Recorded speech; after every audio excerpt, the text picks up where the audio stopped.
Card लेकर आ रहे हैं और उस कार्ड में क्या है, क्या अंदर दिया जा रहा है, इनसे पूछ लेते हैं। मैम अंदर से आई हैं आप? हाँ जी। क्या मिला आपको, जो दिखा देंगी? क्या मिला? पैसे। पैसे दिए? हाँ जी। कितने पैसे मिले? हाँ, कितने पैसे मिले? 11 रुपए। हाँ हाँ हर जी। महीने देंगे बोला? हाँ बोला है, बोला है जे नहीं जीत जाएंगे तो वो 2500 रुपए देंगे। अब 2500 रुपए देंगे? हाँ अभी जी। 1100 रुपए दे रहे हैं। हाँ जी। तो हर महीने आने के लिए कहा है आपसे? हाँ जी। पैसे कहाँ है, दिखा सकती हैं? पैसे तो भैया अभी अंदर है। आपको क्या मिला है, दिखाइए, कार्ड दिखाइएगा। ये आपका नाम है? मंदा। 1100 रुपए मिला? हाँ 1100 मिला। क्या बोला अंदर? कमल के फूल पे देने के लिए बोला, कमल के फूल पे देने के लिए वोट बोले। वोट देने के लिए बोला? हाँ जी। अच्छा, ये किसने बोला अंदर? अंदर अब कोई भी बोला, मैं नहीं जानती। ये बोला कि कमल के फूल पे बटन दबाएंगे तो पैसा मिलेगा आगे। हाँ जी। कितना पैसा मिलेगा आगे? 1100। 1100 रुपए मिलेगा। तो ये देखिए, ये एक बार दिखाइएगा, दिखाइए क्या कार्ड के साथ पैसे।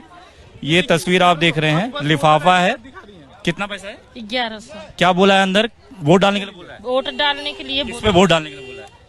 बोले कब वोट करके किस पे? बीजेपी को। बीजेपी को वोट डालना है। 1100 रुपए मिलेगा। हम्म। और ये कार्ड भी मिला है।